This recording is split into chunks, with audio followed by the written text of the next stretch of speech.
Ngobrol seru dan asik seputar rehabilitasi bersama Bareta.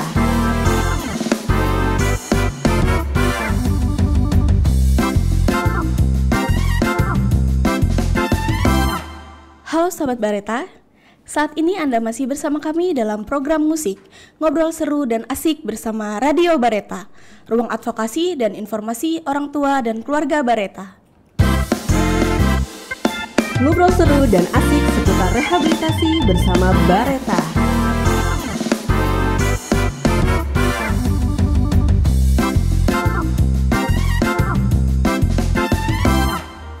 Saat ini sahabat Bareta ditemani saya Diana, dan hari ini dalam program musik kita akan bersama-sama mengeksplor tema lingkungan bersih jiwa pulih, peran sanitarian dan implementasi standar ISO 14001-2015 dalam layanan rehabilitasi di Balai Rehabilitasi BNN Tanah Merah. Obrolan kita hari ini tentunya akan sangat menarik. Jadi sebelumnya kita membahas lebih lanjut tentang topik kita pada hari ini, kami mengajak sahabat Bareta untuk menyampaikan pertanyaan yang ingin bertanya secara langsung dengan narasumber kita hari ini. Sahabat silahkan mengakses www.radiobareta.com pada menu testimoni atau dapat menghubungi kami melalui WhatsApp di nomor 0877 77 165 162. Saya ulang. Sahabat Bareta dapat bertanya secara langsung dengan mengakses www.radiobareta.com pada menu testimoni atau dapat menghubungi kami.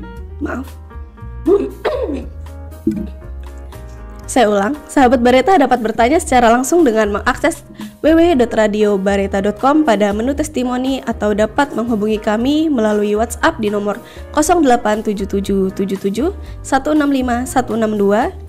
Sahabat Bareta dapat langsung menyampaikan pertanyaan dan pengalamannya kepada kami. Oke, sahabat Bareta, mengawali program musik kita hari ini, kita mau kenalan dulu ya sama narasumber kita. Silahkan bro, sister memperkenalkan diri, nama dan pekerjaan tugas masing-masing. Silahkan Sis Nanda. Oke, sahabat Bareta, perkenalkan saya Sis Nanda Dwi Pratiwi, AMDKL. Pekerjaan saya sebagai sanitarian dan tugas saya di sini untuk mengawas dan menjaga kebersihan lingkungan di Bareta.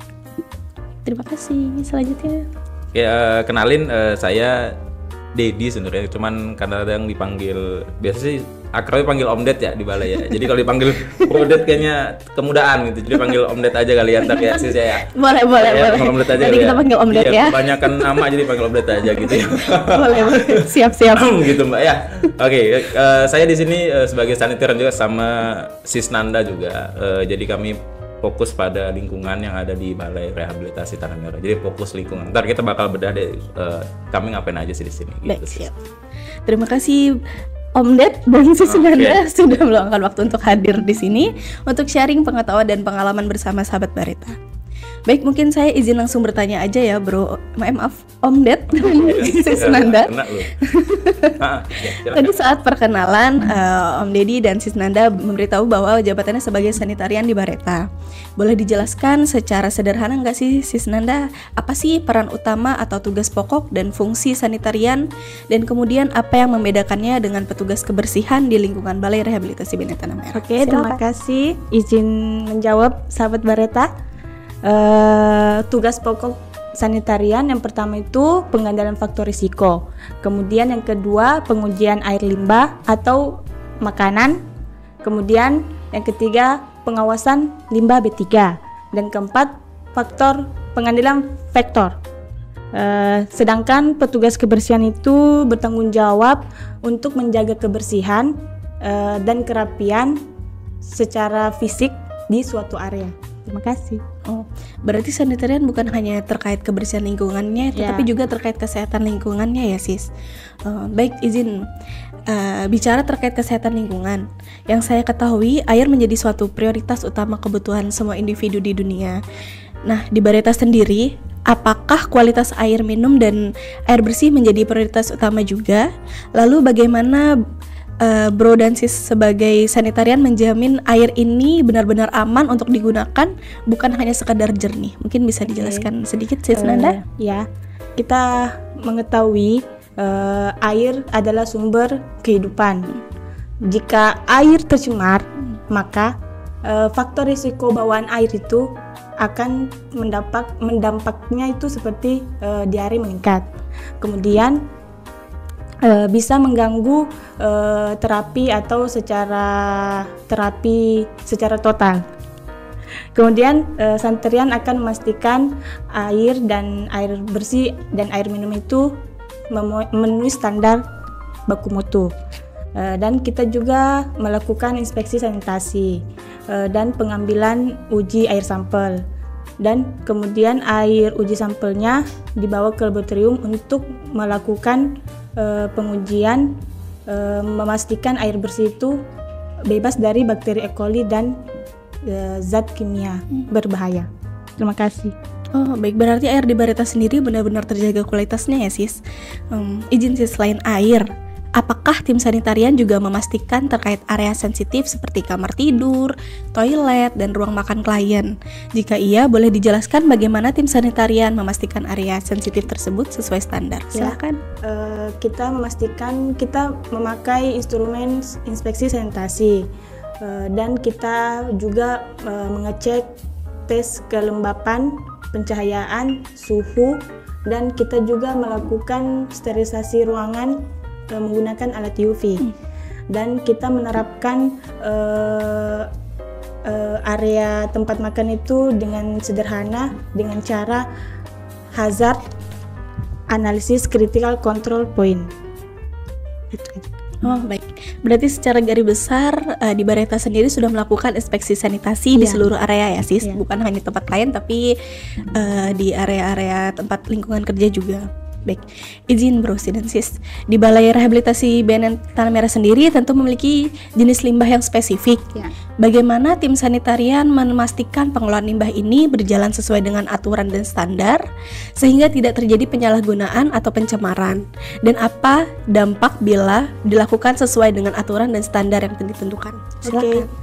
Kita di sini mempunyai pengolahan sampah yang memenuhi standar. Seperti kita pemilahan sampah menjadi 3, yaitu sampah anorganik, kemudian sampah organik, dan satunya sampah B3.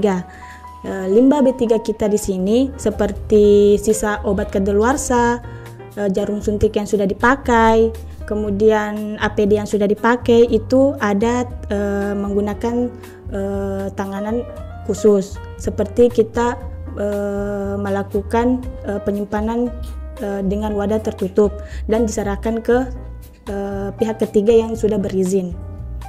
Dan dampaknya itu jika kita tidak mengelolanya dengan bagus akan mencemari lingkungan.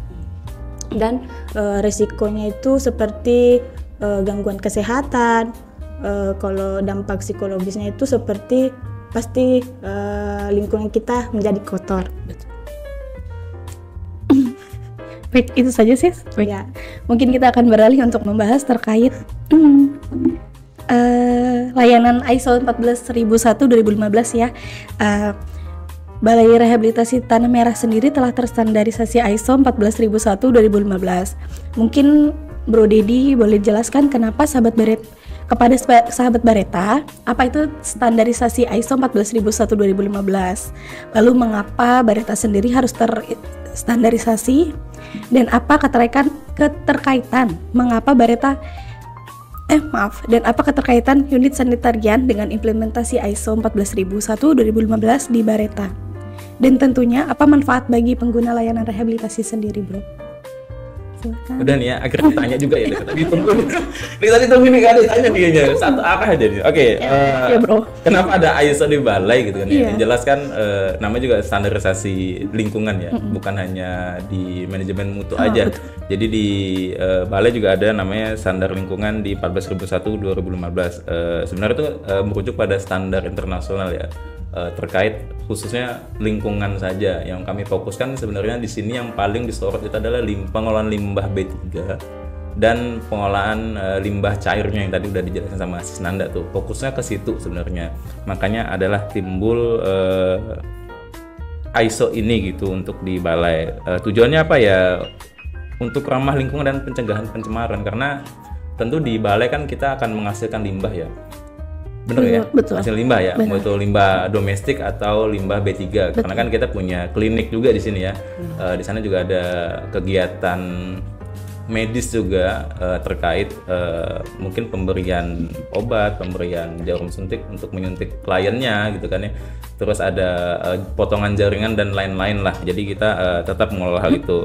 Mengapa wajib ya? Ini sebenarnya bukti dari akuntabilitas kita dalam menjadikan lingkungan yang sehat, teruji dan struktur. Makanya kita mengacu pada ISO 14001 di 2015.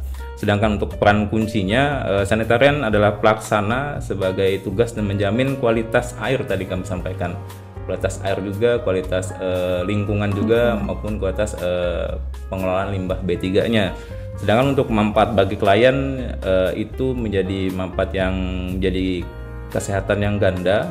Klien mendapatkan lingkungan yang bebas penyakit yang secara tidak langsung membentuk disiplin diri dan tanggung jawabnya. Tentu kan di balai kan kita nih ada kayak di teluk ya gitu ya. Betul. Di bawah gunung, gunung ya. Jelas banyak pasti faktor serangga, penyakit yang berbasis lingkungan itu akan ada di balai gitu. Tentunya kami sebagai sanitarian akan melakukan pemantauan di area lingkungan tersebut untuk yang menjaga kualitas lingkungan itu tetap terjaga dengan baik. Seperti itu, Mbak. Baik bro, mungkin bisa dijelaskan lebih detail apakah sanitarian ini memiliki kaitan dengan pemulihan klien seperti itu, dan apakah tugas kebersihan dikerjakan oleh klien di Bareta ini hanya sekedar hukuman atau memang memiliki nilai terapeutik bagi pemulihan adiksinya bro? Ada tentunya ada. Kegiatan-kegiatan yang kami berikan kan pasti ada berbenturan dengan terapi hidup klien ya. Contohnya mungkin di kegiatan siap pagi kan kita mencoba untuk klien itu memberikan atau fokus pada membersihkan ruangan tempat area tidurnya. Mungkin waktu sebagai pecandu pemakai yang aktif itu kayaknya udah nggak peduli sama hal tersebut. Betul. Jadi kami ada concern di sana juga. Mungkin di time waktu tertentu kami memberikan edukasi kepada klien untuk mengingatkan bahwa untuk menjaga kebersihan lingkungan tempat tidurnya, tempat tinggalnya, ya termasuk merapikannya, terus merapikan tempat tidur, mencuci pakaiannya, terus menjaga kebersihan tubuhnya, bahkan untuk melakukan penyapu. Jadi bukan sebagai punishment, tapi mengingatkan kembali bahwa kegiatan ini ya kegiatan yang umum dilakukan untuk menjaga kesehatan kita ya, minimal ada kegiatan fisik lah. Kan dulu kan mereka hanya paling tidur, rebahan segala macam. Jadi kita mengingatkan kembali ada kegiatan lain yang bisa membantu mereka untuk menjaga pemulihan merekanya, seperti itu. Jadi meningkatkan kembali rasa tanggung jawab sebagai individu lah, seperti itu. Meningkatkan tanggung jawab sekaligus menimbulkan kedisiplinan diri bagi klien ya bro. Iya, betul. Baik sahabat Bareta, sebelum melanjutkan diskusi bersama narasumber kita pada hari ini, diinformasikan bahwa kami tetap membuka ruang diskusi bersama sahabat Bareta yang ingin bertanya dengan narasumber kami. Silahkan hubungi melalui nomor 087777165162 atau melalui www.radiobareta.com pada menu testimoni. Baik bro, izin bro dan sis, terdapat pertanyaan dari sahabat Bareta pada menu testimoni www.radiobareta.com. Saya bacakan ya, izin bro dan sis. Dari Husni Husnaini, Grobogan, Jawa Tengah. Pertanyaannya, apakah ada prosedur khusus dalam pengelolaan limbah medis di Balai Rehabilitasi Benteng Tanah Merah? Mungkin bisa dijelaskan Bro Dedi atau Sis Nanda? Jangan lihat saya, Sis Nanda. Oke, kalau misalnya ditanya tadi sama siapa tadi? Sama Pak Husni Husnaini. Pak Husni Husnaini di Jawa Tengah ya? Iya betul. Jawa Tengah, jauh kali ya. Oke, kalau ada prosedurnya ada jelas tentunya. Jadi kita nggak bisa serta-merta cara mengolah limbah medis ya. Iya betul. Limbah medis ya. Ini kita coba ke limbah medis, ke limbah B3 ya, karena kan ada juga yang domestik juga itu limbahnya. Jadi tetap ada namanya prosedur kerja atau SOP-nya itu ada gitu. Bahkan mungkin dari runutnya dulu ya. Kita punya jadwal pengangkutan yang minimal maksimalnya adalah 2 kali 24 jam atau 48 jam. Itu limbah yang mungkin tidak bisa ditampung di dalam tempat sampah infeksius gitu. Mungkin yang kalau di rumah sakit mungkin kalau pernah lihat tuh ada warna kuning tuh, biasa diambil sama petugas CS biasanya atau cleaning service, itu yang biasanya udah kita edukasi terkait bagaimana cara mengambil limbah medis yang benar, entah itu menggunakan APD yang benar ya, dari bajunya, sarung tangannya, terus pakai sepatu, terus bawa troli, jadi nggak digotong-gotong kayak sampah domestik pada umumnya. Lalu nanti sebelum juga nanti akan ada tempat penyimpanan khusus limbah B3. Nanti dalam limbah B3 akan diklasifikasikan lagi, ada limbah infeksiusnya, ada limbah obat farmasi yang ED atau limbah reagen dari lab, itu nanti akan diklasifikasikan dan ada kode manifestnya. Nah, karena balai itu belum bisa memusnahkan limbah B3-nya, jadi kita hanya bisa menampung. Jika nanti menampung itu jarak rentan waktunya hanya boleh 90 hari. Dan jika itu dia infeksius dari klinik itu disimpan di dalam suhu 0 derajat, berarti kita harus punya freezer dan balai memiliki hal itu. Jadi makanya kita mendapatkan predikat 14.001/2015 karena kita udah mengikuti prosedur dan tata kelolanya untuk mengelola limbah medis infeksius atau B3-nya dan limbah domestiknya atau limbah cairnya yang ada di balai. Seperti itu, gambaran umumnya seperti itu. Mungkin kalau memang lebih penasaran lagi itu bisa searching aja di Google, YouTube atau media lain lah, itu biasanya akan lebih detail lagi runtutannya atau rentetannya bagaimana cara mengolah limbah rumah sakit yang ada, seperti itu. Baik, berarti prosedur khususnya udah terstandarisasi ISO 14001/2015 tadi ya, Bro? Harus ada prosedur karena kan buat melindungi kita juga sebagai petugasnya dan lingkungan juga. Baik. Jadi emang hukumnya wajib. Baik, terima kasih Bro Didi. Selanjutnya ada pertanyaan lagi dari Adnan Yuda dari Bontoala, Sulawesi Selatan. Mungkin Mbak Nanda bisa menjelaskan pertanyaannya, yaitu apakah sanitarian BNN punya program inovatif terhadap lingkungan rehab? Silakan. Oke. Terima kasih atas pertanyaannya. Program yang ada di balai atau inovasi kita di sini belum ada, tapi sampah yang kita kelola yang seperti sampah anorganik atau organik itu kita sudah pemilahan. Kemudian sampah organiknya itu sudah kita pisahkan dan kemudian dilakukan untuk makan ternak. Nah, kemudian kalau sampah anorganiknya itu kita masih mengumpulkan dan langsung dibuang ke TPS. Itu aja. Oh, baik. Berarti disesuaikan dengan yang ada di balai sendiri ya, Sis? Ya. Baik. Satu pertanyaan lagi, Bro, dari Nur Hikmah dari Samarinda. Pertanyaannya, apakah balai pernah mengalami kekurangan air bersih, terutama di area mandi dan cuci? Bagaimana solusinya? Air bersih ya? Iya. Kalau misalnya kita bicara kekurangan, pasti ada. Karena kan memang kita kan jauh dari perkotaan ya. Itu kalau kita sangat kekurangan, mungkin dalam 1 tahun tuh biasanya ada 1-2 kali. Karena kan ada di musim kemarau juga. Kita punya bak penampungan tuh hitungannya sih sebenarnya cukup menampung, tapi karena emang ada beberapa pipa yang pecah atau bocoran di dalam tanah, ya itu kadang kita kurangnya pemantauan atau kurangnya daya tampung di rumah itu sendiri, karena kan cuma bersumber pada satu tempat. Mungkin preventifnya kami yang mencegahnya ya minimal ada 1 tandon per rumah sih hitungannya sih, seperti itu. Karena kan kita udah menyediakan sumber air bersih itu cukup banyak ya hitungannya. Kendalanya sih paling hanya daya penyimpanan tampungan sementara atau tandon minimal di rumah satu hitungannya. Jadi saat adanya kemarau itu kita tetap bisa mendapatkan air bersih yang ada, seperti itu. Baik, berarti sudah ada tindakan preventifnya ya, Bro? Ya situasional sih hitungannya, karena jumlah tandon kita kan nggak terlalu banyak, jadi emang diarahkan ke tempat-tempat tertentu dulu sambil kita nanti bakal movement lagi ke rumah yang lain, karena kita banyak nih rumah di sini, berapa puluh klien ya hitungannya, seperti itu, Mbak. Baik. Siap, terima kasih Bro Dedi.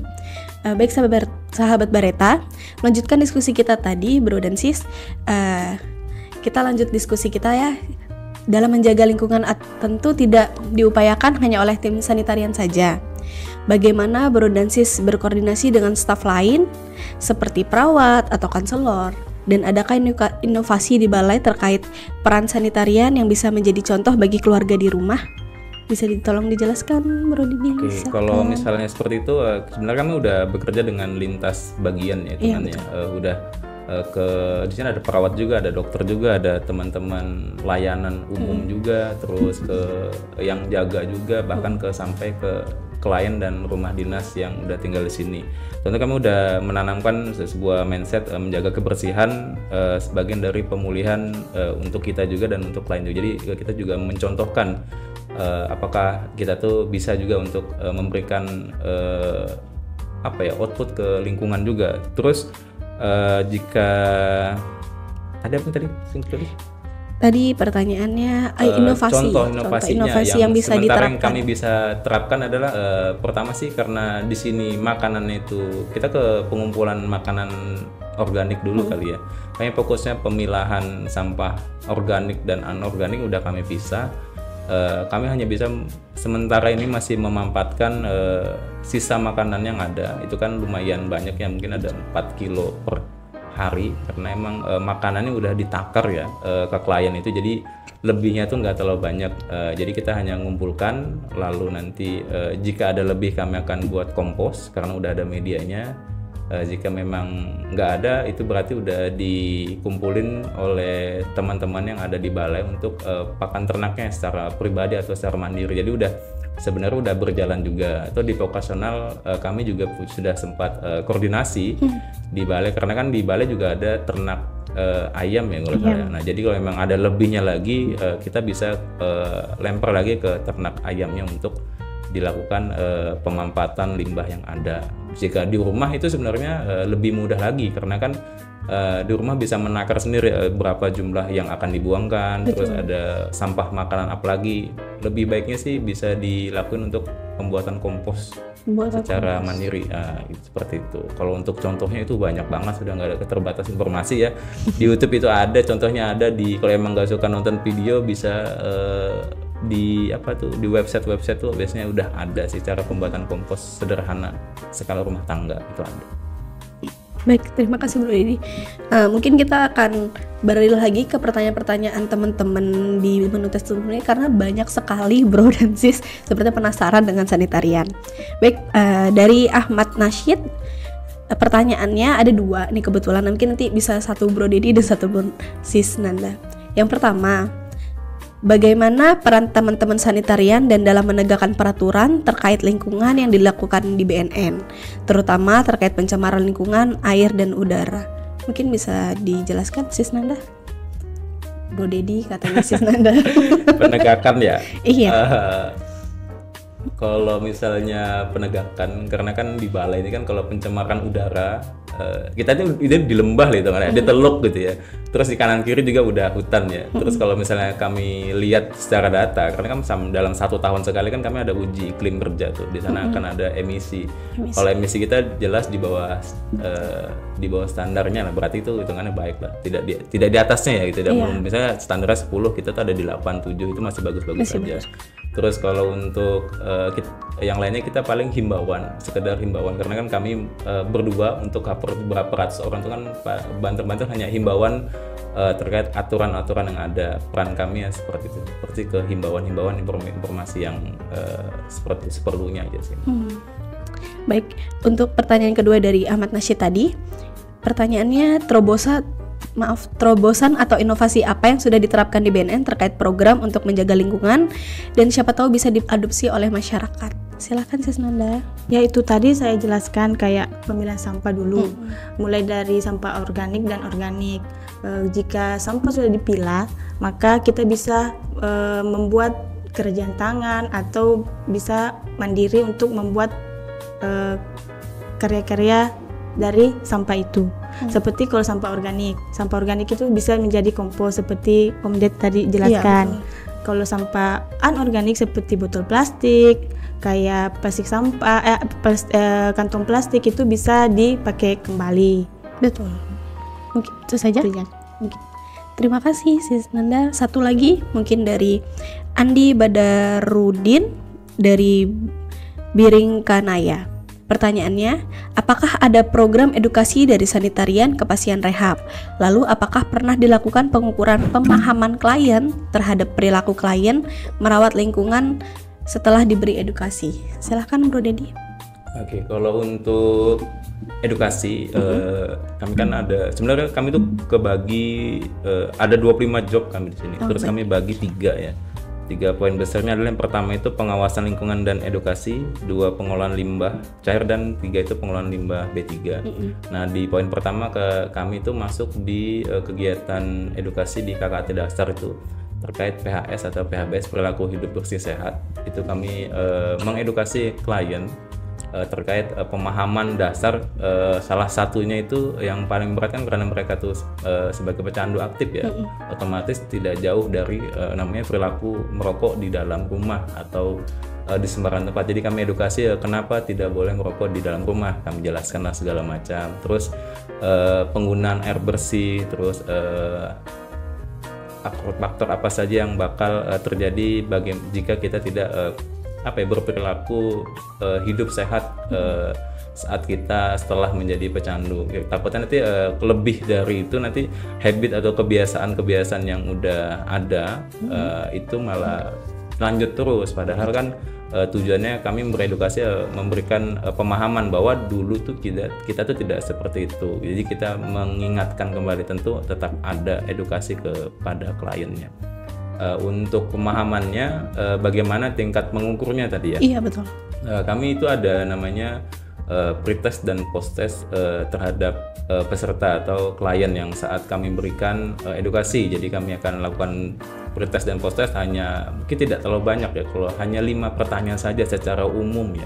Karena kalau lebih terlalu banyak kami berikan pertanyaan, tentu klien juga mengalami kebingungan juga, karena kan kami memberikan edukasi itu di tahap awal, di 3 hari atau 4 hari dia waktu join di balai. Jadi memang masih ada faktor-faktor penggunaan zatnya. Jadi memang hanya 5 pertanyaan yang kami sediakan. Nanti kami akan ukur apakah mereka paham secara umum apa itu perilaku hidup bersih dan sehat. Tapi ada aja misalnya dari 5 soal jawabnya 1 atau 2 nilai, itu nanti pas waktu post testnya itu udah ada perubahan saat itu. Oh begitu. Berarti di awal masuk ya Bro dilakukan pengukurannya. Iya, setelah dia, kalau kita kan di sini ada fase di MFV dianya. Di situ nanti kan ada 1 minggu mungkin sebelum itu kita udah ada namanya edukasi terkait KKT PHBS tadi itu. Jadi kita tetap ada pengukuran di sana. Baik, terima kasih Bro Dedi. Izin, ini ada saya mempunyai pertanyaan. Kita beralih ke Sis Nanda. Tadi dijelaskan oleh Bro Dedi, kita sanitarian memberikan edukasi PHBS. Lalu pertanyaan saya, apakah sanitarian juga terlibat dalam edukasi pencegahan penyakit menular seperti TBC di lingkungan balai? Mengingat klien tinggal bersama seperti itu. Mungkin bisa dijelaskan Sis Nanda? Ya, kita juga terlibat dari edukasi pencegahan penyakit menular, seperti kita memberikan informasi higienis perorangan, kemudian tentang pengawasan sanitasi pangan di dapur, dan desain ventilasi yang mencegah penularan udara. Itu juga penting dan tupoksi kami juga di sanitarian. Oh baik, berarti juga diberikan edukasi terkait penyakit menularnya ya Bro, bukan hanya dari segi kebersihannya saja. Ya. Baik, mungkin kita kembali lagi ke testimoni karena ramai sekali Bro dan Sis terkait pertanyaan-pertanyaannya. Mungkin satu pertanyaan dari Norman dari Samarinda. Pertanyaannya, saya pernah rehab di sana. Mau tanya Bro dan Sis, kenapa air di Bareta seperti rasanya ada rasa bersih karat seperti itu? Mungkin bisa dijelaskan Bro Dedi? Bukan rasanya sih ya. Tepatnya emang seperti itu ya. Jadi emang di balai ini kan kita tidak memiliki tempat pengolahan atau IPA lah ya, pengolahan air bersih ya, emang harus diproses lagi. Cuman kan karena kita ini udah bekerja sama dengan pihak vendor ya, pihak kedua gitu atau pihak ketiga ya untuk distribusi air bersih ya, kami sebenarnya udah melakukan permintaan data, terus terkait keluhan juga yang klien sampaikan. Mungkin sebelum klien itu mengeluh kenapa tinggi, itu kan zat besinya tinggi ya, kami juga udah melakukan teguran juga ke vendornya juga, bagaimana treatmentnya atau perlakuannya air tuh biar lebih baik lagi.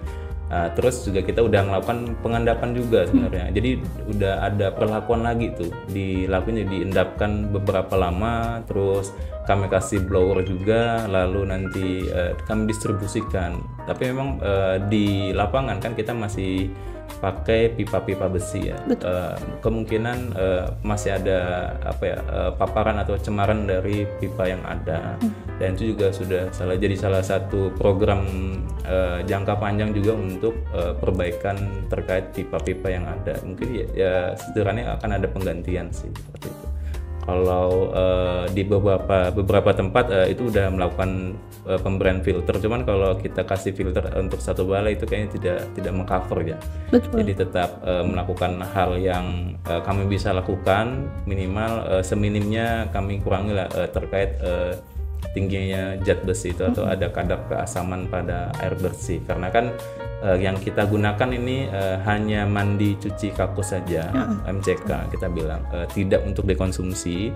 Sedangkan untuk yang dikonsumsi itu kan yang kita juga sudah kerjasama juga oleh pihak vendor penyedia makan. Jadi tentunya udah dilakukan treatment juga, karena kan udah menggunakan air yang sudah difilter dan dirawat Pak. Seperti itu sebenarnya. Betul. Ya. Itu jadi kendala besar juga buat kami sampai sekarang. Berarti sebenarnya air yang ada di balai hanya untuk MCK ya, Bro? Hanya untuk MCK, tidak untuk dikonsumsi seperti itu. Tidak dikonsumsi. Dan sudah dilakukan tindakan preventif juga. Betul. Baik, mungkin melanjutkan diskusi kita. Berarti sanitarian pun wajib untuk memberikan edukasi kepada kliennya tadi ya, Sis. Baik, menurut Bro Dedi sendiri, kembali lagi ke Bro Dedi. Apa tantangan terbesar yang dihadapi sanitarian di lingkungan Balai Rehabilitasi Benteng Tanah Merah sendiri? Selain menjaga kebersihan, apakah sanitarian juga terlibat dalam desain atau tata letak balai? Silakan, Bro. Tantangan terbesar tadi tuh baru disebutkan, itu yang pertama adalah sumber air kita ya, itu adalah salah satu tantangan terbesar kami. Terus pengolahan sampah domestik dan non domestik, yang kami tahu adalah kalau sampah itu ya sebenarnya yang dibuang adalah residunya, bukan mentahnya. Jadi memang pengolahan sampah anorganik dan organik ini masih jadi problematik juga di kami, dan kami juga masih mencari informasi di Samarinda, dekat di daerah kita, apakah ada terkait bank sampah, dan kami coba koordinasi ke Dinas Lingkungan Hidup. Jadi kami coba untuk merecycle lagi, menjadikan sampah itu jadi tepat guna kembali, seperti itu. Baik, terima kasih. Kalau tadi tantangannya, lalu indikator utama keberhasilan tugas sanitarian sendiri seperti apa sih, Bro? Apakah seperti tidak adanya kasus penyakit menular atau bagaimana?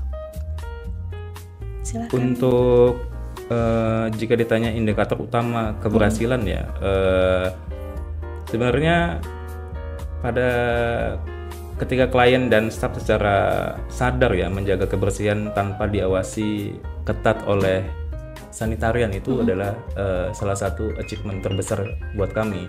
Karena kan kalau kami selalu ada edukasi, selalu ada memberikan informasi berulang, berarti memang belum sadar terkait tata cara kelola sampah. Ini masih sederhana banget nih, hanya sampah.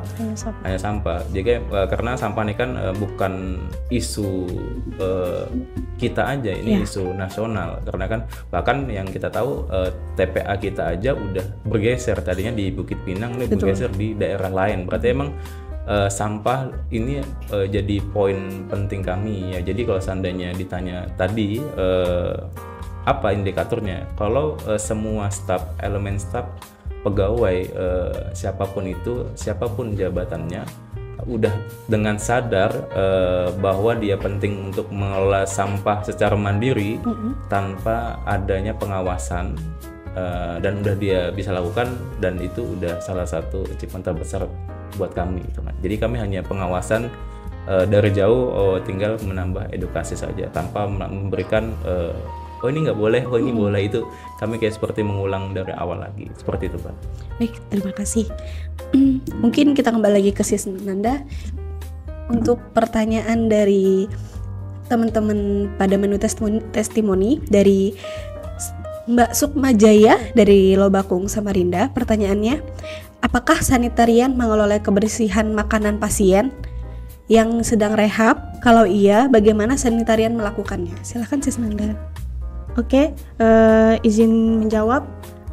Kalau waktu tahun 2023 itu kita masih ada untuk menyediakan ruangan untuk vendor catering pelayan masak ya. Jadi tapi dengan berjalannya waktu di tahun 2024 vendor sudah kembali ke tempatnya. Jadi kita cuma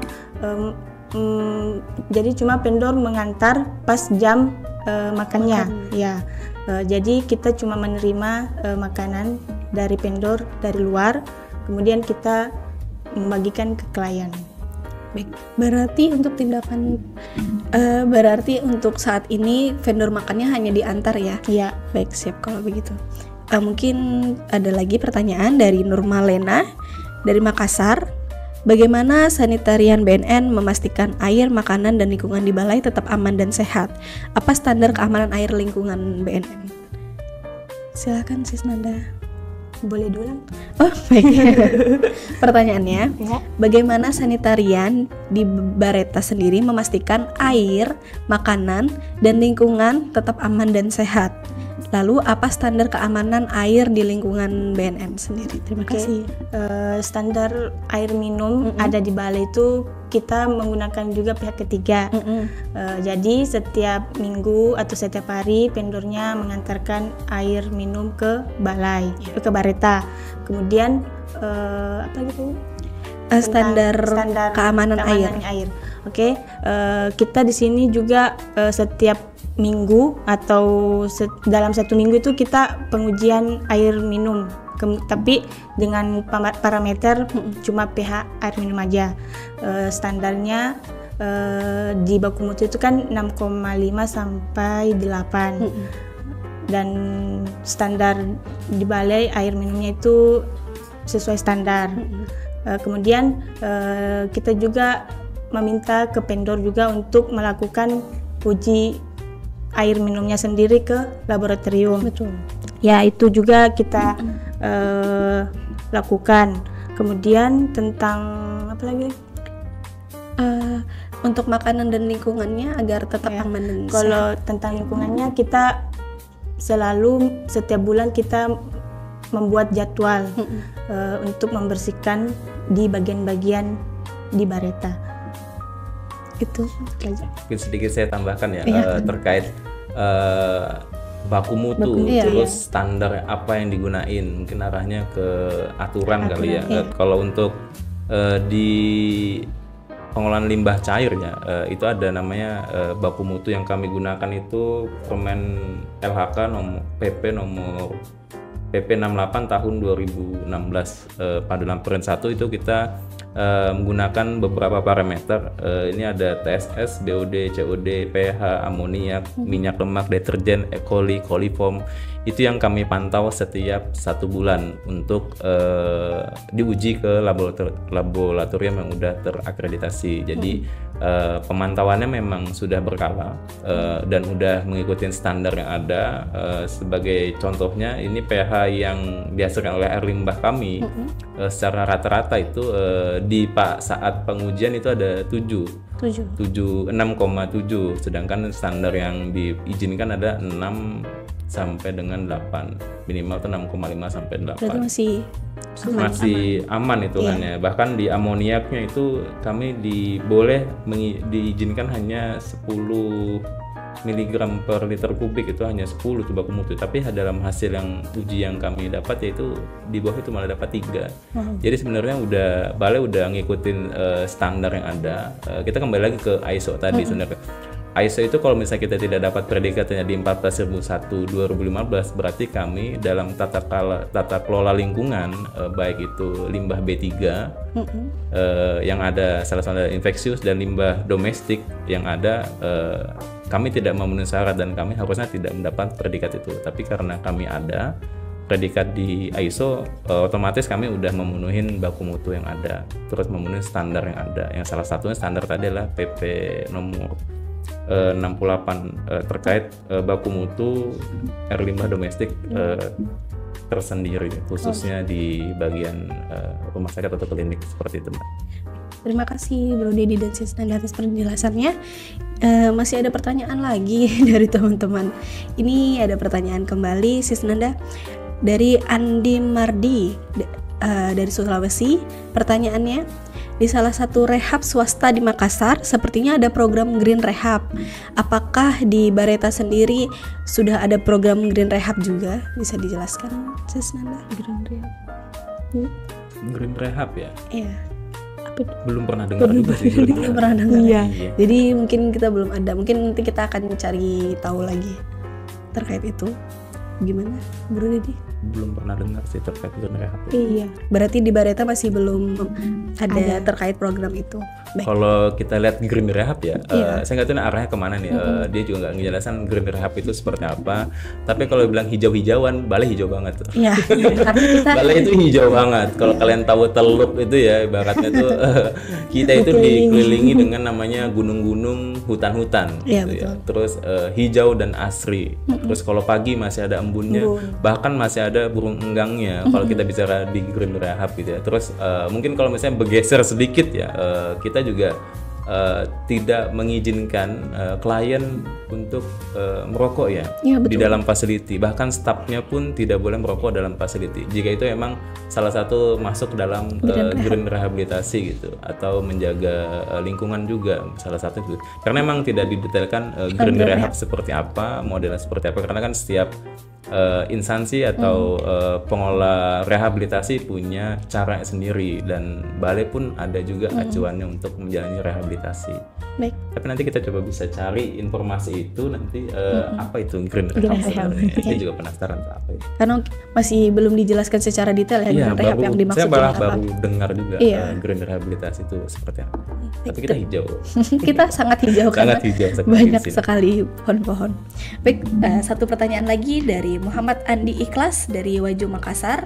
Pertanyaannya, anak saya pernah dirawat di sana, bagus tempatnya, tapi tempat pasiennya panas, lingkungannya pengap. Ada solusi nggak dari Bro dan Sis? Silahkan Sis Nanda. Nah, Bro Dedi. Oke, sebenarnya itu tuh ya. Kalau itu tuh ya. Kami di Kesling itu sebenarnya udah ngelakuin pemantauan baik dari pencahayaan. Ini kan pencahayaan enak nih gitu ya. Kalau kita di studio gitu ya. Terus di ruangan kerja itu udah mulai tambah pencahayaannya juga. Kita pakai minimal 80 sampai 120 lux meter. Jadi ibaratnya kalau dalam satu ruangan 3x4 tuh ada 4 atau 5 bola lampu lah, yang tapi tidak menyilaukan, jadi cukup terang lah untuk di area kerja itu. Bahkan di kebisingan, bahkan kita jauh dari kebisingan, tapi kalau misalnya dari kelembapan kering, kita kering banget. Jadi cukup panas, gerah di dalam area facility seperti itu. Nah, kalau untuk bagaimana caranya, solusinya adalah sebenarnya karena bangunan ini udah settle ya teman-teman, udah terbentuk ya. Kalau kita bobok dinding itu kayaknya mustahil juga. Solusinya kami pernah tawarkan itu untuk menambah blower atau exhaust yang memang terpasang di beberapa titik dalam satu ruangan. Contohnya itu kalau kita lihat di WC di mall biasanya itu ada blower 1 atau 2 di atas di dalam ruangan itu. Itu bisa kita coba juga aplikasikan di balai. Jadi untuk mengurangi keringnya suhu udara yang panas tadi dan ada sirkulasi. Terus jendela kita juga kayaknya belum begitu mendukung karena jendelanya tuh kalau saya lihat tuh ada 70 cm kali 2 meter tuh, tapi dia membukanya hanya satu arah. Betul. Nah, jadi udara itu nggak masuk ke dalam facility. Jadi di kami masih dalam tahap pengajuan terkait ini bisa nggak untuk dibenahin terkait hawa atau suhu ruangan yang ada, karena kalau sirkulasi udara itu lancar, otomatis di dalam ruangan itu pasti tidak begitu gerah. Kalau kita kasih AC, dulu itu sebenarnya ruangannya ber-AC karena emang udah kemakan usia, jadi rusak tuh, ya kan. Dulu ada AC sebenarnya per ruangan itu, tapi karena emang nggak terawat, terus bangunan juga ada sedikit kerusakan, jadi emang tidak ada lagi AC-nya. Dulu ada sebenarnya. Jadi sementara ya hanya bisa menambahkan kipas yang ada, terus membuka rutin jendela, terus kegiatan juga nggak terlalu banyak di facility, jadi ada movementnya juga, biar klien tuh ada aktivitas lain ya. Mungkin ya di jam-jam tertentu itu akan panas, apalagi di jam 10, jam 11 sampai dengan jam 3 sore itu jelas matahari itu betul-betul terpapar ke dinding kita, itu otomatis panas. Jadi emang kegiatannya banyak dialihkan ke luar tuh, dan itu juga salah satu bentuk informasi yang kami berikan ke teman-teman sih, karena hanya bisa sampai situ. Kalau kita mengadakan besok beli kipas atau beli AC lagi, kalau untuk perusahaan swasta mungkin ya, atau rumah pribadi itu bisa aja karena dananya pegang sendiri kita. Cuman karena kita bergeraknya pada instansi pemerintah dan kita harus menganggarkan, terus harus membuat dulu rancangannya dan diajukan 1 tahun atau 2 tahun ke depan baru itu ada. Tapi yang harus kita garis bawahi adalah rehabilitasi itu lebih nyaman tempat rehabilitasi ketimbang di sel atau di penjara lah. Kita lebih beda aja tuh, walaupun memang ada cukup panas lah ya, tapi kita bisa jadi ambil pelajaran, kita bilang tuh grateful ya, bersyukur lah kita masih bisa direhabilitasi. Beda cerita kalau misalnya kita ketangkap terus kita di penjara, itu hal yang berbeda. Jadi kita lebih bersyukur lagi dong. Kita hanya bisa bersyukur di sini walaupun kondisinya seperti ini, cukup panas, cukup kering juga, sirkulasi kurang lancar, tapi kita bersyukur masih bisa dapat 1 ranjang untuk 1 orang, tidak kayak sarden dijejer, kayak ikan dipanggang ya. Terus di ruangannya juga cukup lega, terbuka, mandi pun nyaman itu kan, walaupun airnya tadi itu kurang begitu nyaman buat teman-teman, tapi ya masih bisa kita kondisikan. Beda lagi mungkin di kondisi kita di penjara, mungkin tempat WC di mana, mandi di mana, tidur di mana, makannya pun bagaimana, itu hal yang berbeda. Kita belum pernah unboxing makanan gitu di balai gitu. Mungkin mukbang makanan gitu, atau review fasilitas balai. Mungkin bisa dilihat lah di YouTube balai itu gimana tuh terkait fasilitas yang ada di balai itu. Ya agak ngelebar dikit sih, mohon maaf. Intinya grateful ya bro.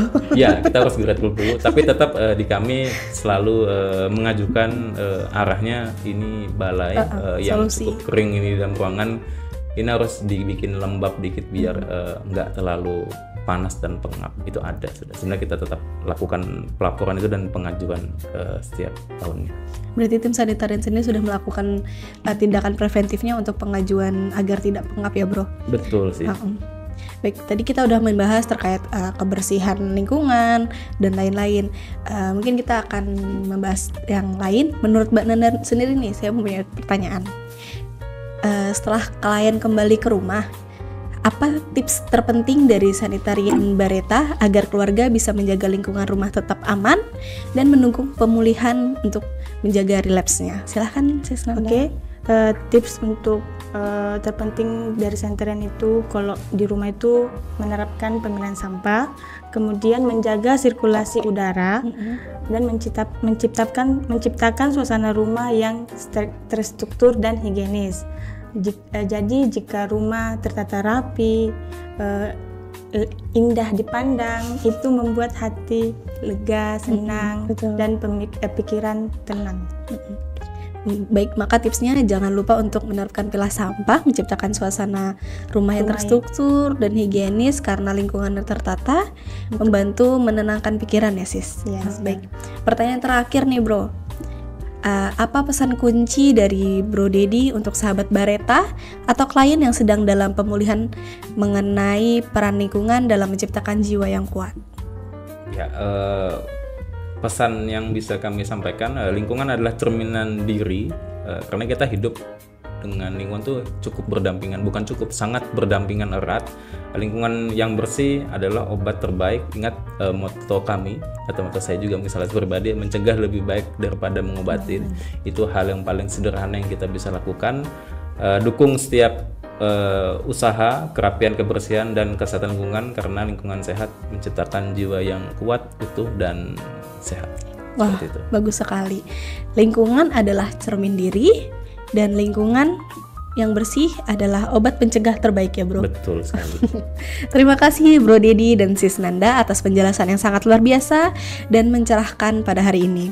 Sungguh membuka wawasan kita tentang pentingnya peran tim sanitarian terhadap upaya pemulihan klien. Baiklah sahabat Bareta, itu dia tadi diskusi yang sangat mendalam tentang bagaimana peran sanitarian dan implementasi standar ISO 14001-2015 dalam layanan rehabilitasi di Balai Rehabilitasi Benen Tanah Merah. Kesimpulannya, di Balai Rehabilitasi Benen Tanah Merah, kebersihan dan lingkungan adalah bagian integral dari terapi jiwa. Mengutip pesan kunci dari narasumber hebat kita hari ini, lingkungan adalah cermin diri dan lingkungan yang bersih adalah obat pencegah terbaik. Mari kita jadikan lingkungan sehat sebagai kunci keberlanjutan pemulihan. Marilah bersama mengusahakan kerapian, kebersihan, dan kesehatan lingkungan karena lingkungan sehat menciptakan jiwa yang kuat. Satu lingkungan sehat menciptakan satu jiwa yang kuat. Baik, untuk sahabat Bareta yang ingin mengakses layanan secara mudah, bisa mengakses layanan kami melalui www.radiobareta.com. Sahabat bisa mengetik www.radiobareta.com pada fitur search browser. Sahabat Bareta, di sana semua layanan kami telah diintegrasikan dalam satu platform rehabilitasi mudah, gratis, dan berkualitas di daratan ibu kota negara Nusantara. Maka jangan ragu, segera ke Bareta. Demikianlah program musik ngobrol seru dan asik hari ini. Sahabat Bareta, untuk bisa menemukan kami melalui berbagai platform di media sosial di @info_bnn_rehab Tanah Merah. Kami juga mengajak sahabat untuk berpartisipasi memberikan saran topik dalam program musik selanjutnya melalui website kami www.radiobareta.com pada menu testimoni. Dari studio utama Radio Bareta, saya Diana bersama Bro Dedi dan Sis Nanda dan tim teknis yang bertugas pamit undur diri dari ruang dengar sahabat. Radio Bareta, ruang advokasi dan informasi orang tua dan keluarga. Keluarga sehat, keluarga bahagia. Ngobrol seru dan asik seputar rehabilitasi bersama Bareta.